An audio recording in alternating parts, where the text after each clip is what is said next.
मधुबन के बाबा, मधुबन के बाबा मुरली वाले, आपका क्या कहना, आपका क्या कहना। ओम शांति। आज 30 जनवरी 2026 के साकार मधुर महावाक्य हैं। आज मीठे मीठे बाप दादा बोले, मीठे बच्चे, सारे कल्प का यह है सर्वोत्तम कल्याणकारी संगम युग। इसमें तुम बच्चे याद की सेकंड से सतो प्रधान बनते हो। बाबा ने कहा, मीठे बच्चे, सारे कल्प का यह है सर्वोत्तम कल्याणकारी संगम युग। इसमें तुम बच्चे याद की सेकंड से सतो प्रधान बनते हो। बाबा ने आज प्रश्न पूछा कि अनेक प्रकार के प्रश्नों की उत्पत्ति का कारण तथा उन सब का निवारण क्या है। उत्तर में बाबा ने समझाया कि जब देह अभिमान में आते हो तो संशय पैदा होता है और संशय उठने से ही अनेक प्रश्नों की उत्पत्ति हो जाती है। बाबा कहते हैं कि मैंने तुम बच्चों को जो धंधा दिया है, पतित से पावन बनो और बनाओ, इस धंधे में रहने से सब प्रश्न खत्म हो जाएंगे। मुरली का गीत है, तुम्हें पाके हमने जहां पा लिया है, जमी तो जमी आसमां पा लिया है। ओम शांति। मीठे मीठे रूहानी बच्चों ने गीत सुना। ये गीत किसने कहा मीठे मीठे रूहानी बच्चे? जरूर रूहानी बाप ही कह सकते हैं। मीठे मीठे रूहानी बच्चे अभी सम्मुख बैठे हैं और बाप बहुत प्यार से समझा रहे हैं। जब तुम जानते हो कि सिवाय रूहानी बाप के सर्व को सुख शांति देने व सर्व को इस दुख से लिबरेट करने वाला दुनिया भर में और कोई मनुष्य हो नहीं सकता, इसलिए दुख में बाप को याद करते रहते हैं। तुम बच्चे सम्मुख बैठे हो, जानते हो बाबा हमको सुखधाम के लायक बना रहे हैं। सदा सुखधाम का मालिक बनाने वाले बाप के सम्मुख आए हैं। अभी समझते हो सम्मुख सुनने और दूर रहकर सुनने में बहुत फर्क है। मधुबन में सम्मुख आते हो। मधुबन मशहूर है। मधुबन में उन्होंने श्री कृष्ण का चित्र दिखाया है, परंतु श्री कृष्ण तो है नहीं। तुम बच्चे जानते हो कि यहाँ तो घड़ी घड़ी अपने को आत्मा निश्चय करना है, इसमें मेहनत लगती है। मैं आत्मा बाप से वर्षा ले रही हूँ। बाप एक ही समय आते हैं सारे चक्र में। यह कल्प का सुहावना संगम युग है। इसका नाम रखा है पुरुषोत्तम। यही संगम युग है जिसमें सभी मनुष्य मात्र उत्तम बनते हैं। अभी तो सभी मनुष्य मात्र की आत्माएं तमो प्रधान हैं, सो फिर सतो प्रधान बनती हैं। सतो प्रधान हैं तो उत्तम है, तमो प्रधान होने से मनुष्य भी कनिष्ठ बनते हैं।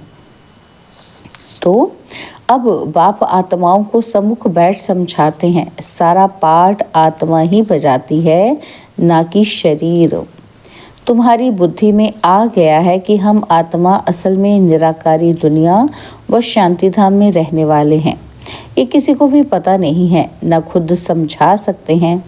तुम्हारी बुद्धि का अब ताला खुला है। तुम समझते हो कि बरोबर आत्माएं परम धाम में रहती हैं। वह है इनकॉर्पोरियल वर्ल्ड और यह है कॉर्पोरियल वर्ल्ड। यहाँ हम सब आत्माएं एक्टर्स, पार्टधारी हैं। पहले पहले हम पार्ट बजाने आते हैं और फिर नंबरवार आते जाते हैं। सभी एक्टर्स इकट्ठे नहीं आ सकते। भिन्न भिन्न प्रकार के एक्टर्स आते जाते हैं। सब इकट्ठे तब होते हैं जब नाटक पूरा होता है। अभी तुमको पहचान मिली है। हम आत्मा असल शांतिधाम की रहवासी हैं।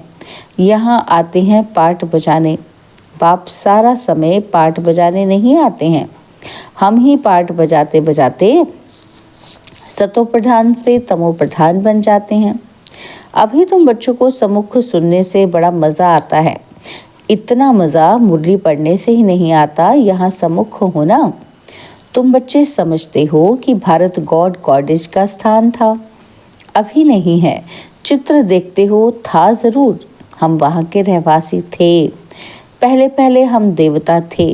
अपने पाठ को तो याद करेंगे कि भूल जाएंगे? बाप कहते हैं तुमने यहाँ ये पाठ बजाया, ये ड्रामा है। नई दुनिया सो फिर पुरानी ज़रूर होती है। पहले पहले ऊपर से जो आत्माएं आती हैं वो गोल्डन एज में आती हैं। यह सब बातें अभी तुम्हारी बुद्धि में है। तुम विश्व के मालिक महाराजा महारानी थे, तुम्हारी राजधानी थी। अभी तो राजधानी है नहीं। अभी तुम सीख रहे हो कि हम राजाई कैसे चलाएंगे। वहाँ वजीर होते ही नहीं, राय देने वाले की दरकार नहीं। वह तो श्रीमत द्वारा श्रेष्ठ ते श्रेष्ठ बन जाते हैं और फिर इनको दूसरे कोई से राय लेने की दरकार नहीं है। अगर कोई से राय लें तो समझा जाएगा कि इनकी बुद्धि कमज़ोर है। अभी जो श्रीमत मिलती है वह सतयुग में भी कायम रहती है। अभी तुम समझते हो कि पहले पहले बरोबर इन देवी देवताओं का आधा कल्प राज्य था। अब तुम्हारी आत्मा रिफ्रेश हो रही है। यह नॉलेज परमात्मा के सिवाय कोई दे ही न सके। अभी तुम बच्चों को देही अभिमानी बनना है। शांति धाम से आकर यहाँ तुम टॉकी बने हो। टॉकी होने बगैर कर्म हो न सके। ये बड़ी समझने की बातें हैं। जैसे बाप में सारा ज्ञान है वैसे तुम्हारी आत्मा में भी ज्ञान है। आत्मा कहती है कि हम एक शरीर छोड़ संस्कार अनुसार फिर दूसरा शरीर लेता हूँ। पुनर्जन्म भी ज़रूर होता है। आत्मा को जो भी पाठ मिला हुआ है वह बजाती रहती है। संस्कारों अनुसार दूसरा जन्म लेते रहते हैं। आत्मा की दिन प्रतिदिन प्योरिटी की डिग्री कम होती जाती है। पतित अक्षर द्वापर से काम में लाते हैं, फिर भी थोड़ा सा फर्क ज़रूर पड़ता है। तुम नया मकान बनाओ, 1 मास के बाद कुछ ज़रूर फर्क पड़ेगा। अभी तुम बच्चे समझते हो कि बाबा हमको वर्षा दे रहे हैं। बाप कहते हैं कि हम आए हैं तुम बच्चों को वर्षा देने। जितना जो पुरुषार्थ करेगा उतना पद पाएगा। बाप के पास कोई फर्क नहीं है। बाप जानते हैं कि हम आत्माओं को पढ़ाते हैं। आत्मा का हक है बाप से वर्षा लेने का। इसमें मेल फीमेल की दृष्टि यहाँ नहीं रहती। तुम सब बच्चे हो, बाप से वर्षा ले रहे हो। सभी आत्माएं ब्रदर्स हैं जिनको बाप पढ़ाते हैं, वर्षा देते हैं। बाप ही रूहानी बच्चों से बात करते हैं। क्या कहते हैं कि हे लाडले मीठे सिकिलदे बच्चों, तुम बहुत समय पाठ बजाते बजाते अब फिर आकर मिले हो अपना वर्षा लेने। यह भी ड्रामा में नूंद है। शुरू से लेकर पाठ नूंधा हुआ है। तुम एक्टर्स पाठ बजाते एक्ट करते रहते हो। आत्मा अविनाशी है, इसमें अविनाशी पाठ नूंधा हुआ है। शरीर तो बदलता रहता है, बाकी आत्मा सिर्फ पवित्र से अपवित्र बनती है, पतित बनती है। सतयुग में है पावन। इसको कहा जाता है पतित दुनिया। जब देवताओं का राज्य था तो वाइसलेस वर्ल्ड थी, अभी नहीं है। ये खेल है ना। नई दुनिया सो पुरानी दुनिया, और पुरानी दुनिया फिर नई दुनिया। अभी सुख धाम स्थापन होता है, बाकी सब आत्माएं मुक्ति धाम में रहेंगी। अभी ये बेहद का नाटक आकर पूरा हुआ है। सब आत्माएं मच्छरों मिसल जाएंगी। इस समय कोई भी आत्मा आए तो पतित दुनिया में उनकी क्या वैल्यू होगी? वैल्यू उनकी है जो पहले पहले नई दुनिया में आते हैं। तुम जानते हो जो नई दुनिया थी वह फिर पुरानी बनी है। नई दुनिया में हम देवी देवता थे। वहाँ दुख का नाम नहीं था। यहाँ तो अथाह दुख है। बाप आकर दुख की दुनिया से लिबरेट करते हैं। ये पुरानी दुनिया बदलनी ज़रूर है। तुम समझते हो। क्या समझते हैं हम? कि बरोबर हम सतयुग के मालिक थे और फिर 84 जन्मों के बाद ऐसे बने हैं। अब फिर बाप कहते हैं कि मुझे याद करो तो तुम स्वर्ग के मालिक बनेंगे। तो हम क्यों ना अपने को आत्मा निश्चय करें और बाप को याद करें? कुछ तो मेहनत करनी होगी ना। तो राजाई पाना कोई सहज थोड़ी है। बाप को याद करना है। यह माया का वंडर है जो घड़ी घड़ी तुमको भुला देती है। उसके लिए उपाय रचना चाहिए। ऐसे नहीं कि मेरा बनने से याद जम जाएगी, बाकी पुरुषार्थ क्या करेंगे? नहीं, जब तक जीना है पुरुषार्थ करना है, ज्ञान अमृत पीते रहना है। ये भी समझते हो कि ये हमारा अंतिम जन्म है। इस शरीर का भान छोड़ देही अभिमानी बनना है। ग्रस्त व्यवहार में भी रहना है। पुरुषार्थ जरूर करना है।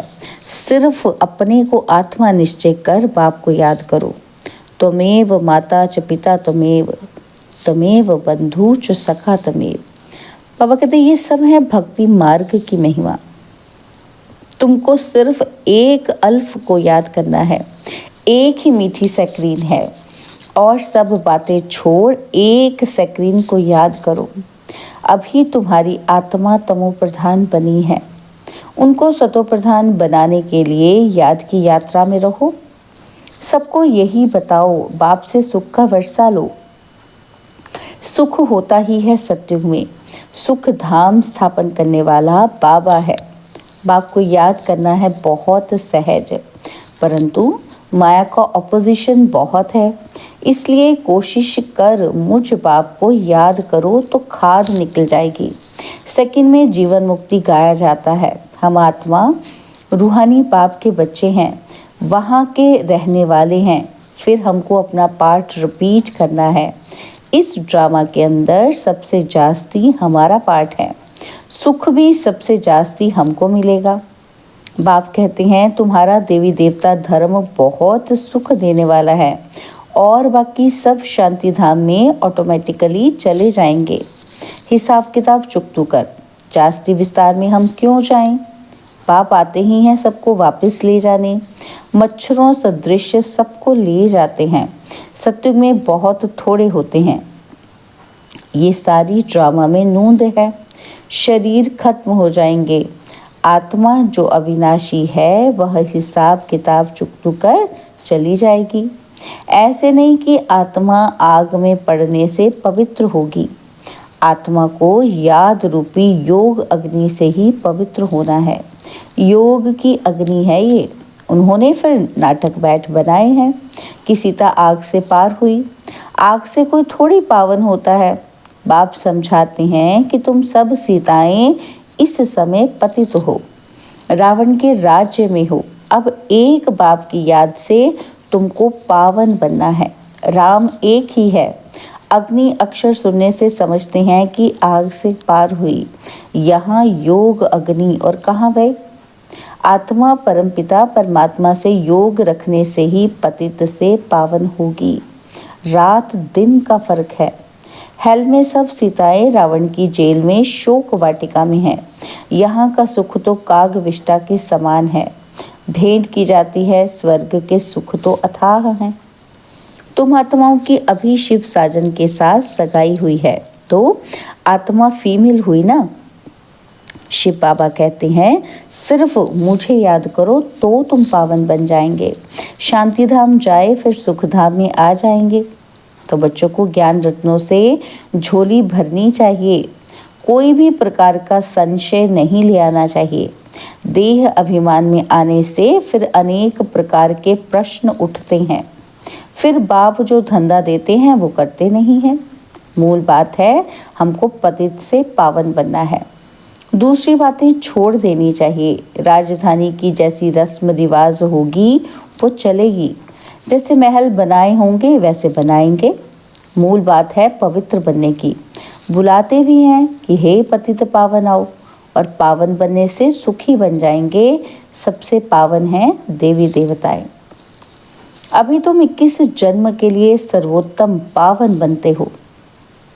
उसको कहा जाता है संपूर्ण निर्विकारी पावन। तो बाप जो श्रीमत देते हैं उस पर चलना चाहिए। कोई भी संकल्प उठाने की दरकार नहीं। पहले हम पतित से पावन तो बने। पुकारते भी हैं। क्या पुकारते हैं कि हे पतित पावन आओ, परंतु समझते कुछ भी नहीं। ये भी नहीं जानते कि पतित पावन कौन है। ये है पतित दुनिया और वो है पावन दुनिया। मुख्य बात है ही पावन बनने की। पावन कौन बनाएंगे ये कुछ भी पता नहीं। पति तो पावन कहकर भुलाते हैं, परंतु बोलो कि तुम पति तो हो तो बिगड़ पड़ेंगे। अपने को भिखारी कोई भी समझते ही नहीं। कहते हैं गृहस्थी में तो सब थे, राधे कृष्ण लक्ष्मी नारायण को भी बच्चे थे ना, लेकिन वहाँ योग बल से बच्चे पैदा होते हैं ये भूल गए हैं।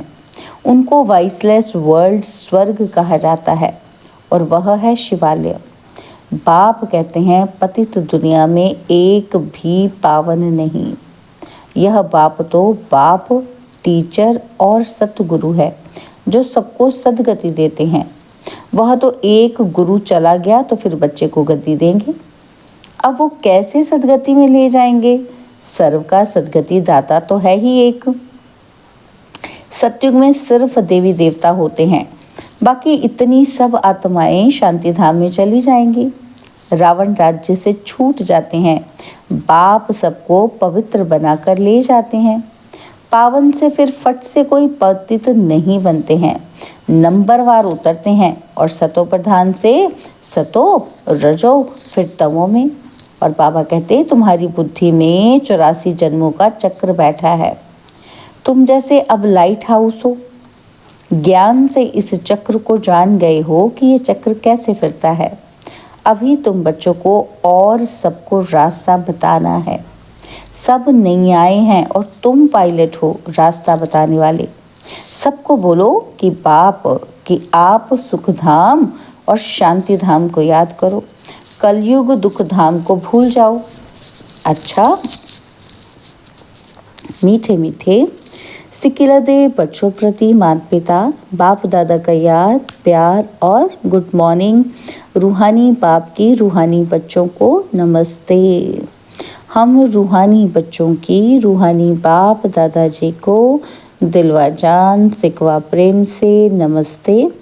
ओम शांति। प्यारे बाबा, मीठे बाबा, मेरे बाबा, शुक्रिया बाबा, शुक्रिया बाबा, शुक्रिया। धारणा के लिए मुख्य सार है, पहला पॉइंट है, जब तक जीना है ज्ञान अमृत पीते रहना है। अपनी झोली ज्ञान रत्नों से भरनी है, संशय में आकर कोई प्रश्न नहीं उठाने हैं। और सेकंड पॉइंट है, योग अग्नि से आत्मा रूपी सीता को पावन बनाना है।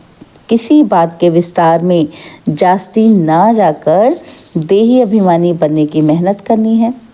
शांतिधाम और सुखधाम को याद करना है। बाबा ने आज हमें वरदान दिया, सदा मनन द्वारा मगन अवस्था के सागर में समाने का अनुभव करने वाले अनुभवी मूर्त भव। सदा मनन द्वारा मगन अवस्था के सागर में समाने का अनुभव करने वाले अनुभवी मूर्त भव। अनुभवों को बढ़ाने का आधार है मनन शक्ति। मनन वाला स्वतः मगन रहता है। मगन अवस्था में योग लगाना नहीं पड़ता, लेकिन निरंतर लगा रहता है, मेहनत नहीं करनी पड़ती। मगन अर्थात मोहब्बत के सागर में समाया हुआ, ऐसा समाया हुआ हो जो कोई अलग कर नहीं सकता। तो मेहनत से छूटो। सागर के बच्चे हो तो अनुभवों के तालाब में नहीं नहाओ, लेकिन सागर में समा जाओ, तब कहेंगे अनुभवी मूर्त। स्लोगन है, ज्ञान स्वरूप आत्मा वह है जिसका हर संकल्प हर सेकंड समर्थ हो। ज्ञान स्वरूप आत्मा वह है जिसका हर संकल्प हर सेकंड समर्थ हो। बाबा के अव्यक्त इशारे, इस अव्यक्त मास में बंधन मुक्त रह जीवन मुक्त स्थिति का अनुभव करो। बाबा कहते, यदि कोई भी स्वभाव, संस्कार, व्यक्ति अथवा वैभव का बंधन अपनी तरफ आकर्षित करता है तो बाप के याद की आकर्षण सदैव नहीं रह सकती। कर्मातीत बनना माना सर्व कर्म बंधनों से मुक्त न्यारे बन प्रकृति द्वारा निमित्त मात्र कर्म कराना। यह न्यारे बनने का पुरुषार्थ बार बार करते रहो। सहज और स्वतः यह अनुभूति हो कि कराने वाला और करने वाली ये कर्मेंद्रियां हैं ही अलग। अच्छा, ओम शांति।